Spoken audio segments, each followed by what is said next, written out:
الحمد لله وكفى والصلاة والسلام على من لا نبي بعده وعلى آله وأصحابه الذين أوفوا عهده وعلى من تبعهم بإحسان إلى يوم القيامة. أما بعد فأعوذ بالله من الشيطان الرجيم. بسم الله الرحمن الرحيم.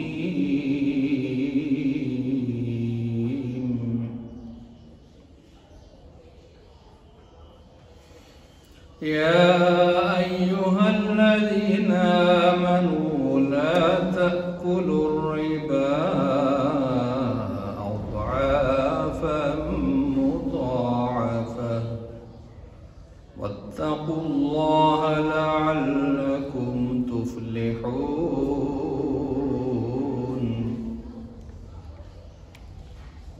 وفي رواية لعن رسول الله صلى الله تعالى عليه وسلم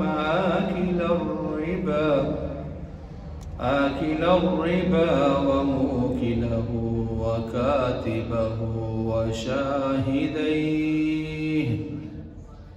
وقال هم سواء، أو كما قال عليه الصلاة والسلام. آمنت بالله صدق الله ومولانا العظيم وصدق رسوله الكريم ونحن على ذلك لمن الشاهدين والشاكرين والحمد لله رب العالمین.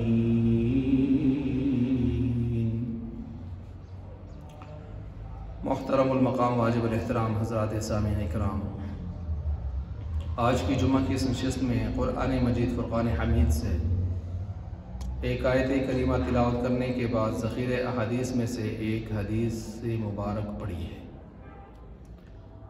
تلاوت کی گئی آیت اور حدیث کا تعلق وہ جس موضوع سے ہے اس موضوع کا ابتدائیہ پچھلے جمعہ سے آپ کے سامنے رکھا ہے. آج اس موضوع کے حوالے سے دوسرا جمعہ ہے اور موضوع ہے سود کی حرمت، سود اسلام کی نظر میں.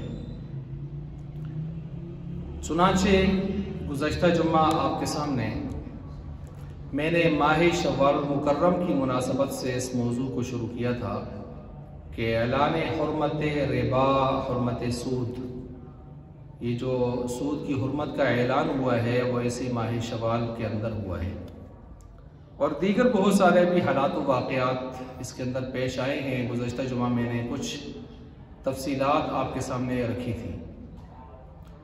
دوسری چیز گزشتہ جمعہ یہ رکھی تھی کہ سود ایک ایسی خطرناک لعنت ہے کہ جہاں بھی یہ آئے گا تباہی اور بربادی پھیلائے گا.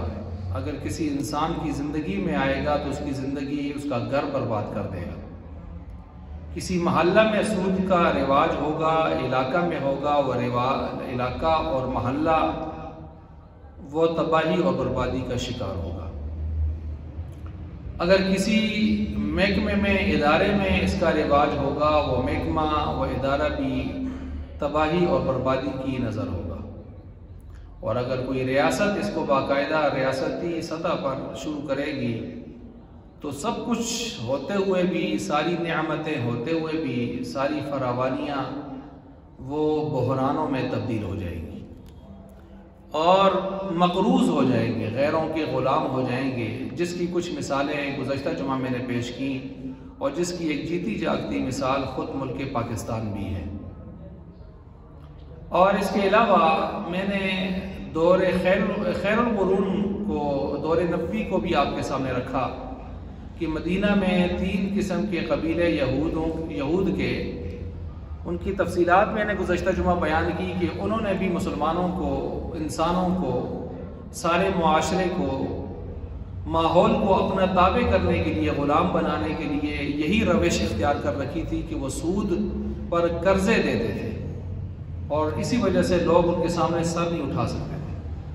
اور پھر آج کی اس دنیا میں صرف پاکستان ہی نہیں، تمام مسلم ممالک شاید کہ سوائے افغانستان کے، باقی سارے ہی اگر غلام نظر آتے ہیں، اور غلامی کی اتنی بدترین اور اتنی ہی خطرناک، خوفناک جو مثال ابھی فلسطین پر کے حوالے سے امت مسلم ممالک کے حکمرانوں نے جو چپ اور خاموشی کی مہر لگا رکھی ہے، تو میں نے عرض کیا تھا اس کے پیچھے بھی بڑی وجہ ہماری وہ غلامی ہے جو ہم مالی اور معاشی اعتبار سے قرضوں کی دنیا میں ہم ان کے محتاج ہوئے بیٹھے ہیں، پابند ہوئے بیٹھے ہیں۔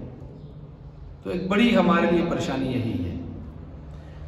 خیر، یہ تو پچھلے جمعہ پر جو میں نے بیان کیا اس کا میں نے مختصر سا خلاصہ آپ کے سامنے رکھا۔ آج کی اس نشست میں بھی آپ کے سامنے سود کی حرمت کے حوالے سے کچھ دلائل قرآن و حدیث سے آپ کے سامنے رکھے جائیں گے، اور بے تدریجاً سود کو حرام کیا گیا، جس طرح کہ اسلام کا ایک مزاج ہے کہ دین اسلام جس طرح ایک مربی، والدین، استاذ کوئی بھی ہوتا ہے، وہ اپنے شاگردوں کو یا اولاد کو جب پڑھاتا ہے یا تربیت کرتا ہے، کھلاتا پلاتا ہے، تو وہ اس کی استعداد کو، صلاحیت کو، پوزیشن کو دیکھ کر آہستہ آہستہ ادنیٰ سے اعلیٰ کی طرف بحسب استعداد اس کو تدریجاً اوپر لے کے چلتا ہے،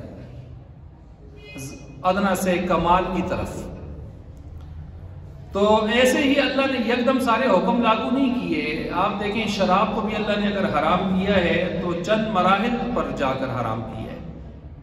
سود کو اگر اللہ نے حرام کیا ہے تو وہاں بھی یہ مسئلہ ہے، وہاں بھی ایک ترتیب سے جا کے اللہ نے شراب کو بھی اگر حرام کیا تو 4 سٹیپس پر جا کر، 3 سٹیپ پر جو ہے 3 مرحلوں پر صرف آگاہی ہوتی رہی، تھوڑی زیادہ سرگرم یا گرم قسم کی آگاہی ہوتی رہی، اور آخر میں جا کے بالکل حکم لگا دیا، رجس من عمل الشیطان۔ ایسے ہی اس کا معاملہ بھی ہے۔ اب بات چل پڑی ہے تو چلیں اس کو بھی مثال تھوڑا سا نمٹا دیتا ہوں۔ میں نے عرض کیا کہ اسلام تدریجی ماحول کے ساتھ آگے لے کے چلتا ہے، اور جو مصلح، داعی، واعظ، مبلغ، مربی، مصلح، مشفق، کوئی بھی استاذ، والدین اگر اپنے ماتحتوں کو اسی اصول کے ساتھ آگے لے کے چلے تو وہ زیادہ بہتر ہوتا ہے، لیکن اگر وہ اس اصول کے خلاف چلیں گے تو اس سے لازماً نقصان ہوگا۔ مثال کے طور پر اسلام نے، اب دیکھیں، بچہ جب پیدا ہوتا ہے تو اس کو یکدم ہم کوئی روٹی، چاول، یہ چیزیں نہیں کھلاتے، کیونکہ اس کی استعداد نہیں ہے۔ اس کو پہلے دودھ پہ رکھا جاتا ہے۔ دودھ ماں کا سب سے بہترین اس کے لیے غذا ہے۔ اگر ماں کا نہ ہو تو پھر ہمارے دیسی ٹوٹکے ہیں جی، بکری کا دودھ زیادہ بہتر ہے قریب، گائے کا قریب ہے، گاوا دودھ ہو، بھینس کا ہو تو تھوڑا پانی ڈال دیں، ذرا اس کا ثقل، بوجھ پانا ختم ہو جائے، فلاں فلاں۔ اور آج کل تو ملٹی نیشنل کمپنیوں نے، یہودیوں نے ہمیں ہر طرف سے اتنا پھنسا رکھا ہے کہ اگر وہ دودھ ہی ان کا بند ہو جائے تو وہ بھی ہمارے لیے آج کل، کیونکہ ہمارے مسلمانوں نے سوائے ویسے ہی پڑ کرنے کے اور بک بک کرنے کے کوئی کام ہی نہیں کیا۔ بات کی بات میں کر رہا ہوں، پہلے مسلمان یا علماء تو اپنا کام کر رہے ہیں، دنیا داروں کی باتیں میں کر رہا ہوں، یہ جو ہمارے سیاستدان کہیں یا سائنسدان کہیں، سوائے ویسے ہی بک بک کرنے کے اور فنڈ کھانے کے اور وقت گزارنے کے انہوں نے کوئی کام نہیں کیا۔ چنانچہ غیر ترقی کرتا گیا، ان کے پاپڑ بھی ہمارے بچے کھانے میں محتاج ہو گئے، ان کی تلسیاں، مولسیاں، ہر قسم کی چیزیں، نمک، دال، شال، ہر چیز اسی کی کھا رہے ہیں۔ اور اوپر راشن میں جائیں، خشک راشن میں، وہاں بھی یہی مسئلہ ہے، مشروبات میں جائیں وہاں بھی یہ مسئلہ ہے۔ ان بیچاروں نے کیا کیا ہے سوائے بس فنڈ کھانے کے، یونیورسٹیوں میں، کالجز میں سائنس کی جو ہے وہ لیبارٹریاں اور اس کے نام پر کھانا پینا ساری چیزیں، انہوں نے کیا دیا ملک کو، قوم کو کیا دیا؟ کچھ بھی نہیں دیا۔ افسردگی، بحران، یہ ساری تنزل آ گیا۔ اب پھر جب دودھ یہ نہ ہو تو پھر ہم کہتے ہیں جی فلاں الیکٹریجن 1 2 3 ہے اور نیڈو پلس 1 2 3 ہے اور مورین آگے کے دودھ ہے اور فلاں کے دودھ ہے۔ یہ سارا ہمارا پیسہ انہی کی طرف جا رہا ہوتا ہے، ہمارا پیسہ انہی کی طرف جا رہا ہوتا ہے۔ میں عرض ہی کر رہا تھا کہ یہ سارے دودھ اس بچے کی حیثیت کو سامنے رکھ کر کیوں متعین کیے جاتے ہیں کہ بچے کی استعداد یہ ہے، اگر اس سے اوپر لیول کا ہم دودھ دیں گے تو اس کا معدہ خراب ہو جائے گا، الٹی کرے گا، خراب ہو جائے گا، الٹی شروع کرے گا تو کمزوری آئے گی، نمکیات ختم ہوں گے، مر جائے گا۔ اب آہستہ آہستہ جب بچہ آگے پروان چڑھتا ہے تو ایک وقت ایسا آتا ہے پھر ہم اس کے ساتھ دیگر چیزیں، کوئی سوجی کھلا رہا ہے، کوئی سابودانہ کھلا رہا ہے، کوئی اور مختلف چیزیں کہ جو ہے اس کو کھلا رہا ہے۔ اس کے بعد کرتے کرتے دلیے شلیے ہوتے پھر ایک ٹائم وہ آتا ہے کہ یہ بچہ پاپڑ اور مروڑے بھی کھانے شروع کر دیتا ہے، اور ایک ٹائم وہ آتا ہے کہ یہ بچہ پھر اخروٹ بھی دانتوں سے توڑنے لگ جاتا ہے۔ تو یہ آہستہ آہستہ والدین اب یکدم ایک حال پہ جو پچھلا حال ہے اس پہ اگلے حال کی چیز آپ اس کو ریفر نہیں کر سکتے، اس کی استعداد نہیں ہے۔ ایسے ہی اللہ تبارک و تعالیٰ نے شرعی احکام میں بھی یہی ترتیب رکھی۔ یکدم اللہ نے نہیں کہا سود حرام، شراب حرام، گدے حرام، متع حرام، یکدم نہیں کہا اللہ نے، ایک ترتیب رکھی ہے۔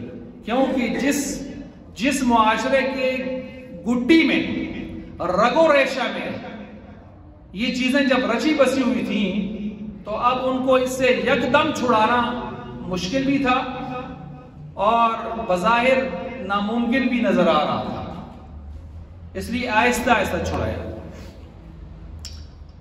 نسوار والے آدمی کو، سگریٹ والے آدمی کو ان چیزوں سے چھڑانا پڑتا ہے تو کیسے چھڑاتے ہیں؟ یکدم تو نہیں کہ ایک آدمی نے 15-20 سال سگریٹ پی ہے، نسوار ڈالی ہے، اس کو کوئی کہے جی یکدم چھوڑ دو تو سوال ہی پیدا نہیں ہوتا یکدم چھوڑ دے گا۔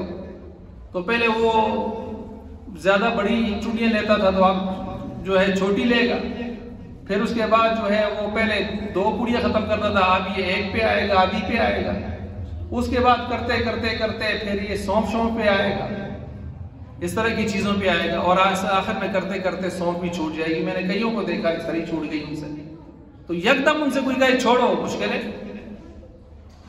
ایسے ہی اللہ تبارک و تعالیٰ نے، میں نے کہا دیکھیں میں مثالیں دے رہا ہوں، ہمارے معاشرے میں بھی یہ چیزیں چل رہی ہیں اس طرح، استعداد کو سامنے رکھا۔ ایسے ہی شریعت کے معاملے میں بھی یہی بات ہے۔ کتے لوگ پالتے تھے، کتے لڑاتے تھے، کتوں کے کاروبار ہوتے تھے، یکدم نہیں کہا کتے چھوڑو، کتوں کو پالنا رکھنا بیچنا چھوڑ دو، یکدم نہیں کہا، آہستہ آہستہ حکم آتا گیا۔ پھر اس کے بعد یہ کہا چلو کتوں کو اب یہ چیزیں نہیں ہونی چاہیے، کتوں کو مارو جی۔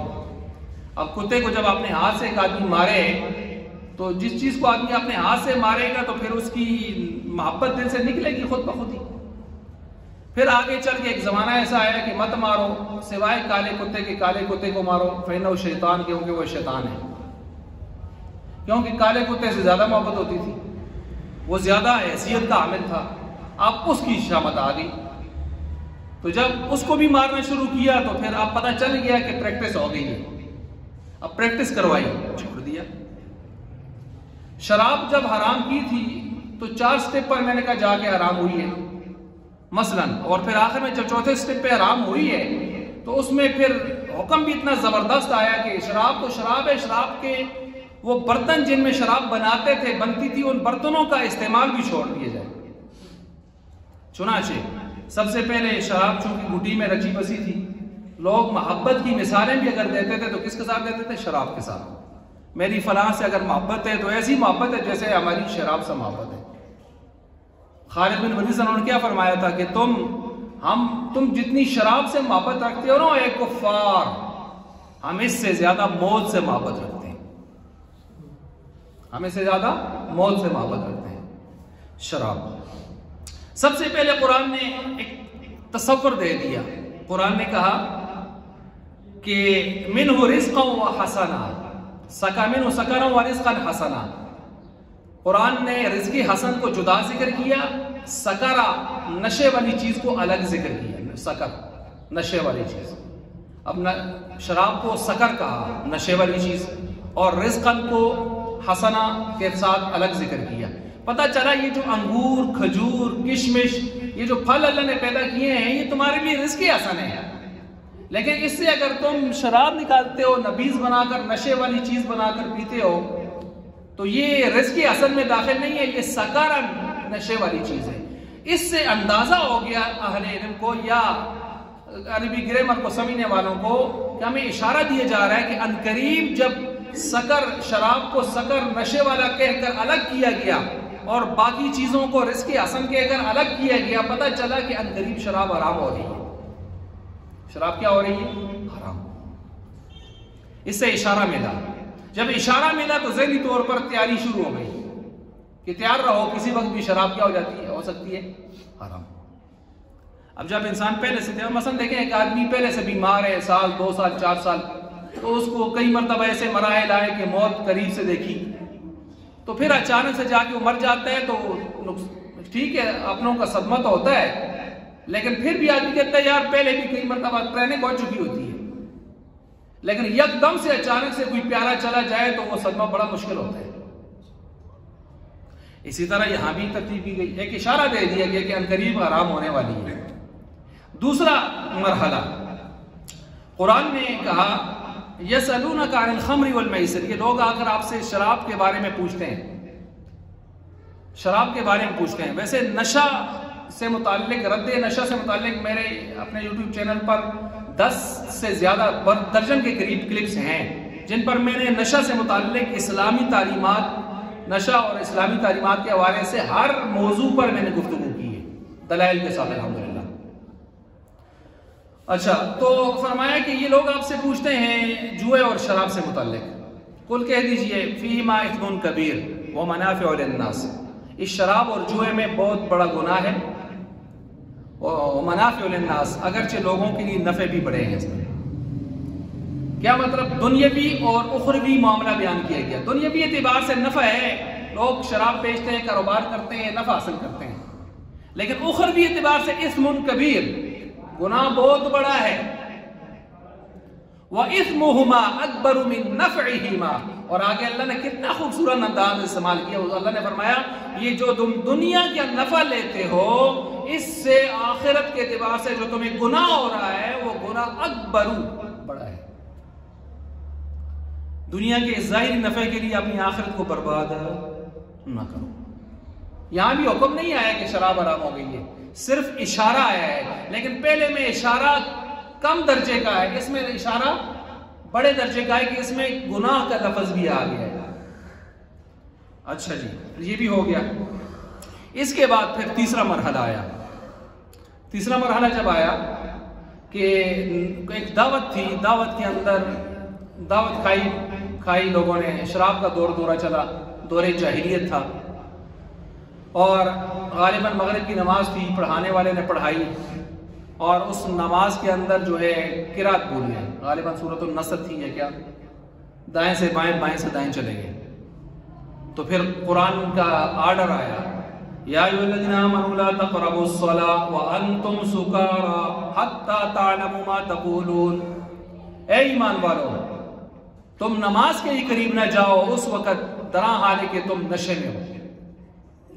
اب یہاں پر لا تقربوا الصلاۃ نہیں آئیے، نہیں، آرڈر، مت جاؤ نماز کے قریب، حالانکہ نماز فرض ہے، مت جاؤ نماز کے قریب، کب؟ جب تم نشے کی حالت میں ہو۔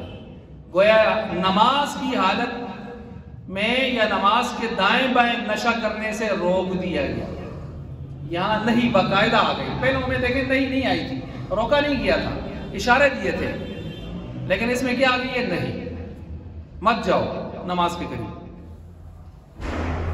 تو کیوں؟ وجہ بتا دیا کہ قرآن نے حتی تعلموا ما تقولون، جب تم نماز پڑھ رہے ہو تو تم جو کہہ رہے ہو اس کو سمجھا کرو کہ تم کیا کہہ رہے ہو، اللہ سے ملاقات کر رہے ہو، کیا بول رہے ہو، کیا ملاقات کر رہے ہو، اس کو تم سمجھو۔ اور نشے کی حالت میں تم اس کو سمجھ سکتے نہیں ہو، نشے میں تو تم کیا سمجھو گے اللہ سے کیا بات کر رہے ہو۔ اس سے ایک اشارہ بھی ملا کہ نمازی جو نماز میں پڑھتا ہے اس کو اس کا ترجمہ آنا چاہیے. حتی تعلموا ما تقولون کا مطلب یہ ہے جو تم نمازوں میں پڑھتے ہو اس کا تمہیں سمجھ ہونی چاہیے کیا پڑھ رہے ہو.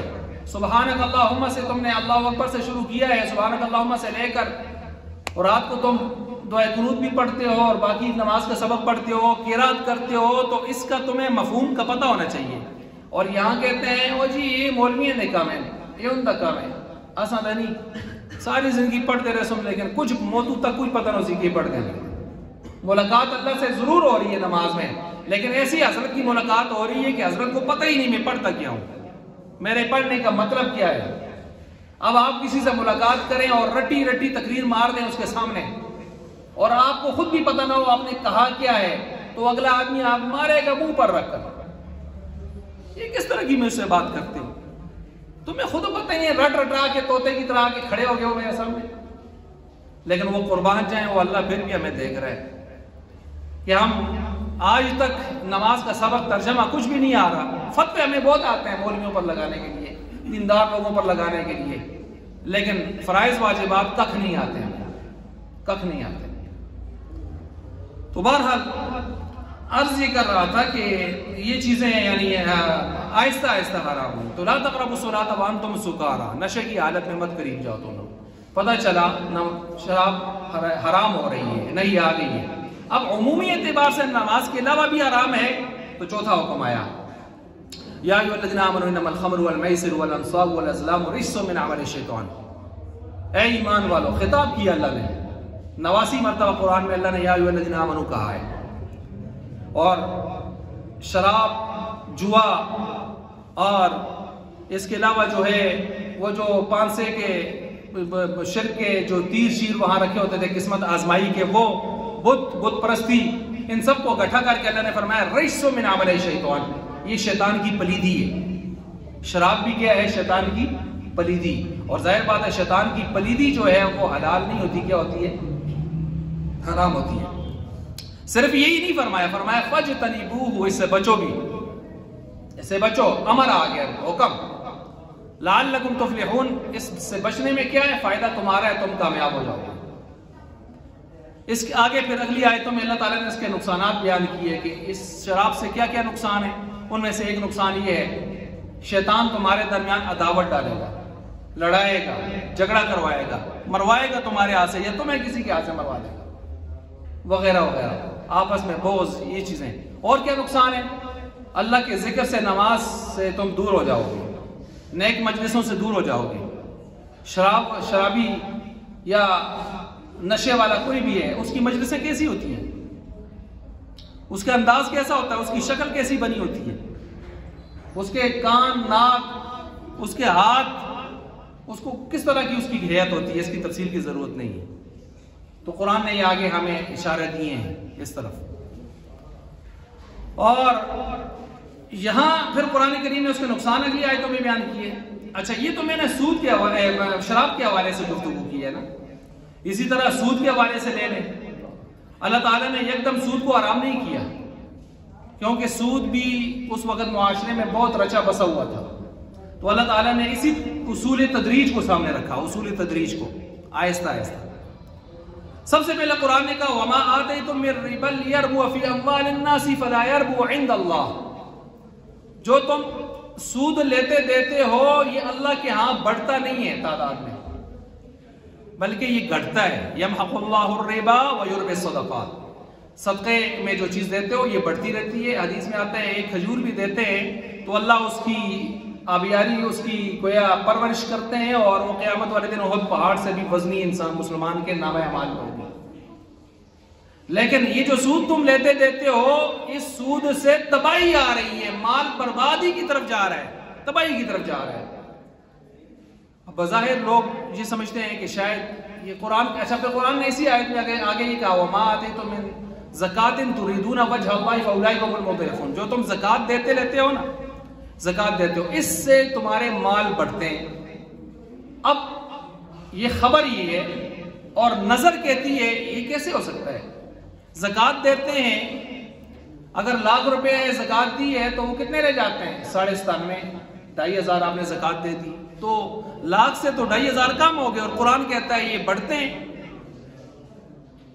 اور ادھر سے سود میں ایک آدمی نے ₹1,00,000 دوسرے کو دیا اور اس نے طے کیا کہ مجھے مہینے کے بعد 1,15,000 دینے، 10 دینے، اس نے دیے، پابند تھا، تو 1,15,000، اب 15 تو زیادہ ہو گیا۔ قرآن کہتا ہے یہ بڑھتا نہیں ہے، اللہ کے یہاں بڑھتا نہیں ہے چیز۔ تو یاد رکھیں اللہ اور اس کے رسول کا معیار کچھ اور ہے۔ اس معیار کو سمجھانے کے لیے میں ایک مثال اور دیتا ہوں۔ قرآن کریم میں اللہ تعالیٰ مشرکین مکہ ابو جہل اینڈ کمپنی لمیٹڈ ان کے بارے میں قرآن کہتا ہے انک لا تسمع الموتى، آپ مردوں کو نہیں سنا سکتے، آپ علیہ السلام کو خطاب ہے۔ ابو جہل اینڈ کمپنی کو کیا کہا جا رہا ہے؟ مردہ۔ اسی طرح قرآن کریم کہتا ہے صم بکم عمی فہم لا یرجعون، یہ بہرے ہیں، گونگے ہیں، اندھے ہیں، حالانکہ ابو جہل دیکھتا تھا، بولتا تھا، کیوں قرآن کہہ رہے ہیں بہرے ہیں، اندھے ہیں؟ ایک جگہ قرآن کہتا ہے لہم قلوب لا یفقہون بہا، دل ہیں سمجھ نہیں، لہم اعین لا یبصرون بہا، آنکھیں ہیں دیکھ نہیں سکتے، لہم آذان لا یسمعون بہا، کان ہیں سن نہیں سکتے۔ اور ایک جگہ قرآن کہتا ہے دوسری جگہ کہ جو نیک بندے میرے راستے میں مر کٹ جاتے ہیں، کٹ مر جاتے ہیں، لا تقولوا لمن یقتل فی سبیل اللہ اموات، ان کو مردہ نہ کہو۔ یا اللہ زبان سے نہیں کہیں گے، زبان بند رکھیں گے، لیکن دل دماغ تو اپنی جگہ سوچ رہا ہے کہ یہ اس کے 11 ٹکڑے امیر حمزہ علیہ السلام کے ہو چکے ہیں، تو ان تک دماغ تو پریشان ہے۔ تو اللہ نے فرمایا لا تحسبن الذین قتلوا فی سبیل اللہ امواتا، تمہارے دماغوں اور دل پر بھی پابندی لگا رہا ہوں، سوچنا بھی مت کہ یہ مر گئے۔ تو قرآن اور حدیث کا، اللہ اس کے رسول کا معیار کچھ اور ہے، زندگی موت کا بھی۔ فنا فی اللہ کی تہ میں بقا کا راز مضمر ہے، جسے مرنا نہیں آتا اسے جینا نہیں آتا۔ تو جب ایک طرف کٹ مر جانے والوں کو قرآن زندہ کہہ رہا ہے، ایک طرف ٹھیک ٹھاک کھانے پینے چلنے پھرنے دیکھنے والوں کو قرآن مردہ بھی کہہ رہا ہے، گونگے بہرے بھی کہہ رہا ہے، پتہ چلا اللہ اس کے رسول کے ہاں یہ ظاہری توانائیاں، یہ قوتیں، صلاحیتیں، یہ کوئی معنی نہیں رکھتی۔ یہ ظاہری روح اور جسم کا آپس میں ملاپ جوڑ کوئی معنی نہیں رکھتا حیات کے لیے، اس کے ہاں کچھ اور ترتیب ہے۔ اس کے ہاں ترتیب یہ ہے کہ اگر یہ سارا کچھ اسلام کے لیے لگ رہا ہے تو یہ کٹ مر کے ٹکڑے ہو کے بھی اللہ کے ہاں زندہ ہے، اور اگر یہ سارا اسلام کے خلاف لگ رہا ہے، سب کچھ ہوتے ہوئے بھی کچھ بھی نہیں، کچھ بھی نہیں۔ اچھا، اب جب اس چیز کو آپ سمجھ گئے تو اس طرف آئیں۔ عقل کہتی ہے، نظر کہتی ہے زکوٰۃ دینے سے مال کم ہوتا ہے، خبر کہتی ہے کم نہیں ہوتا، سود دینے سے لینے سے، سود لینے سے مال، عقل کہتی ہے، نظر کہتی ہے زیادہ ہوتا ہے، شریعت اسلام کہتا ہے نہیں ہوتا، گھٹتا ہے، تباہ ہوتا ہے۔ وجہ کیا ہے؟ وجہ یہ ہے کہ بڑھنا چیز کا تعداد میں، حجم میں ہم نے یہ معیار بنا رکھا ہے۔ اللہ اور اس کے رسول کے ہاں حجم میں، تعداد میں، ضخامت میں، فگر میں، اعداد و شمار میں چیز کا بڑھنا نہیں ہے، برکت میں بڑھنا ہے۔ اب ایک آدمی کے پاس دیکھیں، ہمارے مساجد کے جو قراء صاحبان، علماء صاحبان، ان کی کتنی سی تنخواہیں ہوتی ہیں؟ اگر ان کی تنخواہیں آج وہ لوگ سنیں تو 1 کلاس 4 بھی جو ہے وہ بھی کام جائے، اس سے بھی کم ہوتی ہے، اور آپ سب کو پتہ ہے کتنی ہوتی ہے۔ اور دوسرا یہ کہ ہمارے اپنے ظلم بھی ہیں، سب کچھ ٹھیک ہے لیکن اس کی تنخواہ اپنی جگہ ہے، مسجد کے لیے کروڑوں لگا دیں، اس کے لیے گھر نہیں ہونا چاہیے، اس کی تنخواہ میں اضافہ موت پہ بڑھتی ہے، موت پہنتی ہے، موت۔ عمومی طور پر یہ سارا اس طرح کا سلسلہ چل رہا ہے۔ لیکن سب سے خوشحال زندگی معاشرے میں ہوتی کس کی ہے؟ اللہ کے فضل سے انہی کی ہوتی ہے۔ خوبصورت ٹوپی، خوبصورت پگڑی، خوبصورت کپڑے، خوبصورت چہرہ، حشاش بشاش چہرہ، ہسمکھ چہرہ، رات دن قرآن کے ساتھ، احادیث کے ساتھ جڑے ہوئے۔ تو یہ ہے، سوچنا چاہیے آدمی کو۔ اور اس طرف سے ہم دیکھتے ہیں کئیوں کو میں جانتا ہوں 2-2, 3-3 لاکھ تنخواہیں لینے والوں کو، اور 8-10 تاریخ کے بعد چلو ملو ہو جاتے ہیں، مسائل میں گر جاتے ہیں، پریشان ہو جاتے ہیں۔ تو پتہ چلا اصل یہ چیز نہیں ہے بھائی، اصل کچھ اور ہے۔ ہم مادہ پرستی کی بھی ہر چیز مادہ پرستی کے ساتھ جوڑ دیتے ہیں نا. کچھ ایمانی کیفیات، کچھ خبر وہ چیزیں بھی ہیں، کچھ برکت وہ چیزیں بھی ہیں. ان کی خوشحال زندگی اللہ نے برکت والی دے رکھی ہے. تو میں یہاں مثالیں دے رہا تھا آپ کو، دیکھیں عقلی مثالیں ہیں. چشمے سے پانی ہے، 2 ٹین پانی ہے، آپ کہتے ہیں اس میں سے پانی نکالیں گے کم ہوگا، عقل نظر یہی کہتی ہے. لیکن آپ نکالیں اس 2 اللہ کا نام لے کے 2 ٹین پانی کو، تھوڑی دیر کے بعد دیکھیں اس کے مسام کھل جائیں گے اور انشاءاللہ 4-5 ٹین پانی اس میں اور آ جائے گا، اور پہلے سے زیادہ صاف ستھرا میٹھا پانی آئے گا. یہ بھی ایک مثال ہے سمجھنے کے لیے. خرچ کرنے سے کم نہیں ہوتا، بڑھتی ہے چیز اور زیادہ پائیدار ہوتی ہے. اچھا، آپ علیہ السلام کے دور میں دیکھیں گھوڑے لوگ کھاتے بھی تھے. شروع میں تھا نا، گھوڑے لوگ کھاتے بھی تھے ذبح کر کے، جنگ میں مارے جاتے تھے، جہاد میں بہت خرچ تھا اور گھوڑوں کا سلسلہ چل رہا تھا. آج ہمارے ہاں گھوڑے نہیں کھائے جاتے، آج ہمارے ہاں گھوڑے جہاد میں نہیں مارے جاتے. کیا گھوڑیوں نے گھوڑے چلنے چھوڑ دیے؟ لیکن گھوڑا ہمیں کوئی ہفتے مہینے کے بعد جا کے کوئی گھوڑا دیکھنے کو ملتا ہے. تو خرچ زیادہ تھا، گھوڑے وافر تھے. آج خرچ نہیں ہے، گھوڑیاں بچے دے رہی ہیں، گھوڑے نظر نہیں آتے. تو آپ کا اصول غلط ہو گیا کہ خرچ کرنے سے چیز کم ہوتی ہے.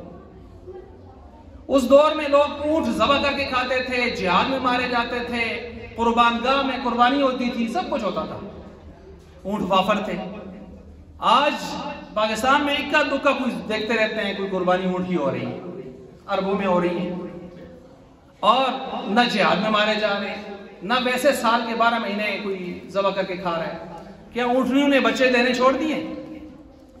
لیکن ہم 6 مہینے کے بعد دیکھتے ہیں پنجابی طرح اگر اونٹنی پکڑی تو تاڑنے دودھ کہنو جی، دودھ کہنو، پاؤڈر مار کے تھے کہنو جی دودھ کہنو جی، دودھ کہنو. ایک اونٹنی ہے ساری شہر کو دودھ پورا کر دی ہے ماشاءاللہ. جس طرح یہ ڈیری ملک جگہ جگہ کھولے آپ کو نظر آتے ہیں نا، ڈیری ملک خالص دودھ کتھن منجے نے باڑے شاہر من یتی کتھو آگی نہیں دیتی، لمے لمے دودھ دینی، بڑے بڑے دودھ دینی. تو یہ خیر چلتا ہے سلسلہ. تو اب دیکھیں اونٹ 6 مہینے کے بعد دیکھتے ہیں، 4 مہینے 2 مہینے کے بعد دیکھتے ہیں. تو خرچ نہیں ہے. اونٹنی وافر، اونٹ وافر ہونے چاہیے تھے، کیوں نہیں ہے؟ اصول ٹوٹ گیا. اسی طرح کتیا کتنے بچے دیتی ہے؟ 6 7 7 8 8 لائن لگی ہوتی ہے پیچھے. اور کتا بھی آپ کو کہیں عام طور پر شہروں میں کبھی وافر بھی ہو جاتے ہیں، لیکن کبھی کبھی 2 ہفتے آپ کتا نہیں دیکھتے، حالانکہ وہ 7 7 8 8 بچے دے رہی ہے کتیا، اور ذبح بھی کر کے کوئی نہیں کھا رہا، کوئی یعنی مٹن تو نہیں چلا رہا نا، تو لیکن چل رہا ہے. اس طرف سے جانور کو دیکھیں، اس کی ایک خاص لمٹ ہے، اس پہ جا کے ایجڈ ہو جاتا ہے، پھر وہ بچے بھی نہیں دیتا، اور دیتا بھی سال میں ایک ہے، جو بچے دیتے ہیں 1 بچہ دیتا ہے. لیکن کبھی قصاب نے یہ کہا ہو کہ نہیں ہے جی گوشت بس اس ہفتہ 2 ہفتے گوشت نہیں ہے، جانور بحران میں چلے گئے ہیں، اور آپ عید میں ساری کسر بھی نکال لیتے ہیں، لیکن اس کے باوجود جانوروں کی تعداد میں کمی نہیں آتی. یہ اللہ کا ایک نظام ہے. کس نے کہہ دیا ہے کہ خرچ کرنے سے کم ہو جاتے ہیں؟ یہ فارمولے تو ٹوٹ رہے ہیں. سانپنی کو دیکھیں، سپنی کتنے بچے دیتی ہے؟ 100 دیتی ہے، لوگ آتے ہیں 12 جتنے بھی دیتی ہے، لیکن بہت دیتی ہے، ڈھیر لگا ہوتا ہے. لیکن سانپ دیکھنے کے لیے آپ سالہ سال سانپ نہیں دیکھتے، اور پھر شوق پیدا ہوتا ہے، بچے کہتے ہیں سب دیکھتے ہیں، سنیک ہاؤس چلو جی. اس کا آمدن بہت ہے، آنا بہت ہے، لیکن آگے کچھ پتہ نہیں چل رہا کہاں جا رہے ہیں. تو اس لیے ان مثالوں سے آدمی سمجھ سکتا ہے قرآن نے یہ جو تصور دیا ہے کہ صدقہ زکوٰۃ دینے سے چیز کم نہیں ہوتی، بڑھتی ہے. یہ ایک قسم ہے. اب اس طرف سے دیکھیں جن لوگوں کے مالوں میں برکت ہوتی ہے، تھوڑے مال پر بھی اللہ ان کو، یہ جیسے میں نے آئمہ اور قراء کی مثال دی، اور جن کی برکت نہیں ہوتی، مفتی محمد شفیع رحمۃ اللہ علیہ فرماتے ہیں اس کی 2 بڑی نشانیاں ہیں. ایک یہ ہے کہ مال وہاں لگتا ہے جہاں دل نہیں چاہتا. پھنس گیا ڈاکٹر نے قسم پارتے پا، پھنس گیا تھانے تلا تلا، پھنس گیا وکیلہ تلا تلا، ٹھیک ہے جی، پھنس گیا چٹی بھر کے کسی بچے نے مہرا، کوئی گاڑی کا شیشہ توڑ دیا، گاڑی سے کوئی جو ہے وہ کر دی تو توڑ دی، اب پتہ ہی نہیں لاکھوں روپے چٹی پڑ گئے اچانک سے ایسے. تو کچھ اس میں بھی دیکھا جاتا ہے کہ ویسے یہ ضروری نہیں کسی طرح ہو، لیکن مفتی شفیع رحمۃ اللہ فرماتے ہیں عموماً اس طرح کی ترتیب ہوتی ہے ذرا مال کی طرف نظر کر لی جائے، کہیں اس میں اللہ کا حق تم نے دبا کے تو نہیں رکھا ہوا، کہیں اس میں کوئی حرام کا شبہ شائبہ تو نہیں آیا ہوا، کسی کے ساتھ زیادتی تو عنصر شامل نہیں ہے اس میں۔ اور ایک دوسری نشانی یہ بھی ہے کہ جہاں آپ کا 1000 روپے لگ کے یا 100 روپے لگ کے کام ہونا چاہیے تھا، وہاں آپ نے ہزاروں لاکھوں لگا دیے، کام پھنسا رہتا ہے، کام ہی نہیں ہوتا۔ تو یہ بھی، یا آپ کی آل اولاد، آپ کے گھرانے کے ماتحت لوگ آپ کے نافرمان ہو رہے ہیں، جس اولاد کو کھلا رہے ہیں وہ اتنے موٹے موٹے آڑے کٹ دینے لگتے ہیں، گھر کا ماحول خراب ہے، بے سکونی ہے، انتشار ہے، نفرتیں، لڑائیاں ہیں، تو اس سے پتہ چلتا ہے کہ کچھ مال میں برکت نہیں ہے۔ کیوں نہیں ہے ذرا تلاش کر لی جائے، اسباب دیکھ لیے جائیں اس کے۔ خیر، یہ چند چیزیں اب یہاں پر دیکھیں، سود کے حوالے سے بات ہو رہی تھی، تو میں نے پہلا مرحلہ اس پر جو آیت آئی وہ میں نے آپ کے سامنے رکھی، بعضوں نے کہا یہ نیندرے سے متعلق ہے۔ کس سے متعلق ہے؟ نیندرے سے۔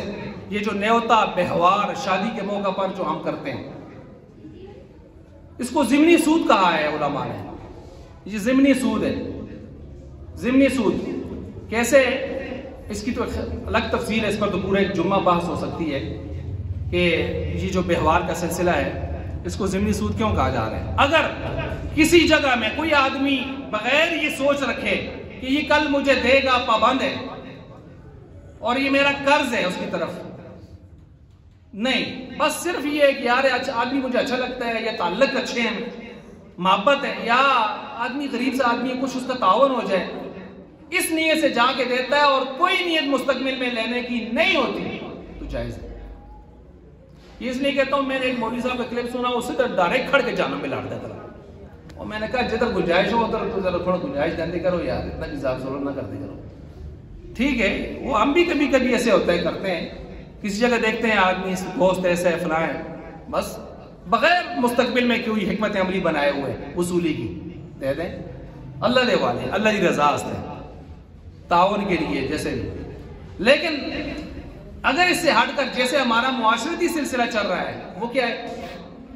وہ یہ ہے کہ دیہاتوں میں کیا ہے اور یہاں ہوٹلوں میں کیا ہوتا ہے، دونوں کی ترتیب۔ دیہاتوں میں تو یہ ہوتا ہے کہ وہاں پر تو باقاعدہ مردوں میں ایک حضرت اور عورتوں میں بھی وہ ایک محترمہ رجسٹر لے کے باقاعدہ بیٹھی انٹری کر رہی ہوتی ہے۔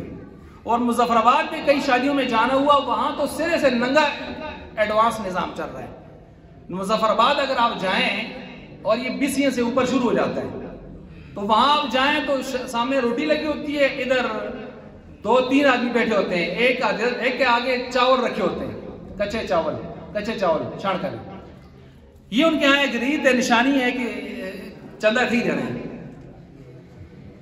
دوسرا رجسٹر لے کے بیٹھا ہوتا ہے، اور تیسرا لکھنے کے لیے، وہ کیا کہتے ہیں، وہ گننے کے لیے، وصول کرنے کے لیے بیٹھا ہوتا ہے۔ 3 آدمی بیٹھے ہوتے ہیں۔ مظفر آباد کے ہوٹلوں میں اگر آپ کا اتفاق ہوا ہو تو آپ اتفاق کریں گے، میں گیا ہوں تو میں نے تو یہ دیکھے 3 آدمی بیٹھے ہوتے ہیں، باقاعدہ انٹری لگتی ہے اور سارا کچھ، موویاں تو ویسے بھی بن رہی ہوتی ہیں، اور جب دینے کی بات آتی ہے، حضرت کے گھر میں شادی ہوتی ہے تو پھر وہ بھی باقاعدہ رجسٹر کھولتے ہیں۔ آج کل تو اوپر نام لے کے دے دیتے ہیں، تو وہ کھول کے دیکھتے ہیں کتنا دیتے ہیں، سر جی 1000، 1.5 تو دینا پیسے، 1000 دیتے ہیں، بیچتی ہے نہیں تو 12 تو دیو نا یار کم از کم۔ آپ یہ دیکھیں تو یہ کیا ہے، یہ نام گفٹ کا تھا، اصل میں تحفہ نہیں تھا، اصل میں قرض تھا۔ اس پر قرض کے حکم لگیں گے شرعی اعتبار سے، یہ قرض تھا۔ اگر نہ ہوتا تو آپ نے کیوں اپنے ذہن میں پلاننگ میں رکھا واپسی؟ اگر نہ تھا قرضہ تو اس نے کیوں لکھا؟ اگر نہ تھا تو وہ کیوں واپسی کا اپنے آپ کو پابند سمجھتا ہے؟ اگر نہ تھا تو نہ دینے کی وجہ سے آپ اس کو کیوں ملامت کرتے ہیں، کہہ نکتا سے دے نکتا سے؟ اگر نہ تھا تو اس نے 1000 پر 1000 دیے تو آپ نے کیوں دل میں سوچا کم از کم 1000 تو میں دیتے سے مڑی موڑ سٹے؟ یہ کیوں ہو رہا ہے اس طرح؟ پتہ چلا یہ سارے کے سارے قرض کے زمرے میں آتے ہیں، اور قرض کے بارے میں اصول یہ ہے کہ بغیر ضرورت شدیدہ کے قرض لینا دینا مکروہ تحریمی ہے۔ قرض کے بارے میں دوسرا اصول یہ ہے کہ قرض حسنہ ہو، پھر اس پر کچھ بھی وہ اضافی نہ دیا جائے، ویلیو چاہے جتنی کم ہوتی رہے، آپ اسی قرض کو فکر کو سامنے رکھیں گے۔ لیکن یہاں ایسے نہیں ہے۔ بہرحال یہ نیندرا اس کو حرام کرنے کے لیے بعض علماء کہتے ہیں یہی آیتیں ہمارے پاس اور اس کے ساتھ ساتھ پھر دوسرا جو حکم اس پر آیا ہے وہ ہے کہ یہود کی اللہ تعالیٰ نے جو بدبختی بیان کی ہے، ان پر عذاب علیم کا جو سبب بیان کیا ہے، اس میں سے ایک یہ ہے وَأَخْذِهِمُ الرِّبَا وَقَدْ نُهُوا، یہودیوں کو روکا گیا تھا سود سے، لیکن وہ سود کھا رہے تھے، لے رہے تھے۔ تو یہودیوں کے مذہب میں بھی، پہلے مذاہب میں بھی سود کو حرام ہی رکھا گیا تھا۔ تو یہ اس سے پتہ چلا کہ ان پر حرام تھا، تو بعد میں بھی، اور قرآن پہلے شریعتوں کی تصدیق کرتی ہے مصدقا لما معکم، تو یہاں بھی حرام ہونا چاہیے تھا۔ اور تیسرا حکم ہے لا تاکلوا الربا اضعافا مضاعفا، مت کھاؤ سود دگنا چگنا کر کے۔ مفتی محمد تقی عثمانی صاحب جب اپنے دور میں چیف جسٹس تھے شریعہ کورٹ کے، تو اس وقت کچھ حضرات کو سود کے حوالے سے وکالتیں کرنے کا بڑا شوق تھا، تو ان وکالتوں میں جو من گڑت خسپسے قسم کے دلائل دے رہے تھے، انہوں نے ایک یہ آیت بھی پڑھی تھی، میں نے پڑھا ہے، وہ پورا فیصلہ پڑھا ہے، پوری کتاب میں نے پڑھی ہے، اس میں لا تاکلوا الربا، قرآن کہتا ہے مت کھاؤ سود کو دگنا چگنا کر کے، تو وکیل صاحب کہتے ہیں جی دگنا چگنا ہے تو کچھ زیادہ کر کے، زیادہ بڑا پلیٹ پلوٹ کے نکاح موقع مار سکتے وہ حلال ہے۔ تو ہم نے کہا ادھر آؤ پتر، اس میں گل نہیں چلتی۔ قید کی دو قسمیں ہوتی ہیں، قید احترازی ہوتا ہے، قید اتفاقی ہوتا ہے ہمارے ہاں۔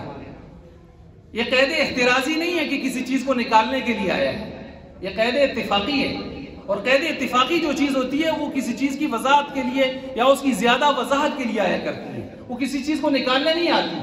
مثلا اپنے پڑوسی کی بیوی سے بدکاری مت کرو، تو کیا مطلب ہے؟ باقی دوسرے نہ لینا جائز ہے۔ قرآن کہتا ہے لا تکرہوا فتیاتکم علی البغاء، اے منافقین مدینہ، وہ جو عبداللہ بن ابی تھا، اپنے پیشہ وری کرواتا تھا اپنی نونیوں سے، مت پیشہ وری کرواؤ ان سے، ان اردنا تحسنا لتبتغوا، اگر وہ پاکدامنی کو چاہتی ہیں۔ اب پاکدامنی کو چاہتی ہیں تو کیا مطلب ہے؟ اگر نہیں چاہتی تو پھر لگا رہا ہوتا۔ تو بھائی یہ تو ہے قید اتفاقی، اس کو اہل علم لوگ سمجھتے ہیں۔ تو یہاں پر بھی معاملہ اسی طرح چل رہا ہے، تو انہوں نے بھی اس قسم کے دلائل پیش کیے قانون دانوں نے۔ خیر، یہ قرآن نے کہہ دیا لا تاکلوا الربا مت، اور اس کے بارے میں پھر وعیدیں کتنی ہیں انشاءاللہ وہ آئندہ جمعہ آپ کے سامنے کہ قرآن و حدیث میں اس پر وعیدیں کتنی زیادہ آئی ہیں، اور جتنی سخت وعیدیں سود کے معاملے میں آئی ہیں، قتل بھی پیچھے رہ جاتا ہے، شراب بھی پیچھے رہ جاتی ہے، وہ سب ہے مہلکات، بڑے بڑے گناہ موبقات، وہ سارے مہلکات وہ سارے پیچھے رہ جاتے ہیں۔ سود سب سے آگے جا رہا ہوتا ہے، سود کے بارے میں اتنی خطرناک وعیدیں ہیں، کہیں بھی اللہ نے قرآن میں اعلان جنگ نہیں کیا، سود خور سے اعلان جنگ کر دیا ہے۔ حدیث میں جو ولیوں سے دشمنی رکھے اس کے لیے بھی ہے، اور دیگر بہت سارے اس کے بارے میں وعیدیں بھی ہیں انشاءاللہ آئندہ۔ اور اس کے ساتھ ساتھ ہمارے معاشرے میں سود کن کن صورتوں میں رائج ہے، کن کن محکموں میں رائج ہے۔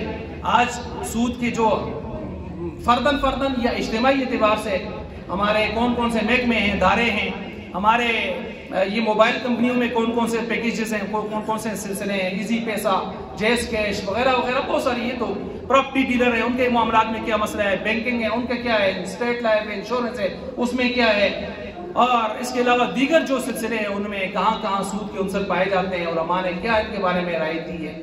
انشاءاللہ یہ آگے کی نشستوں میں چلتے رہیں گے۔ وآخر دعوانا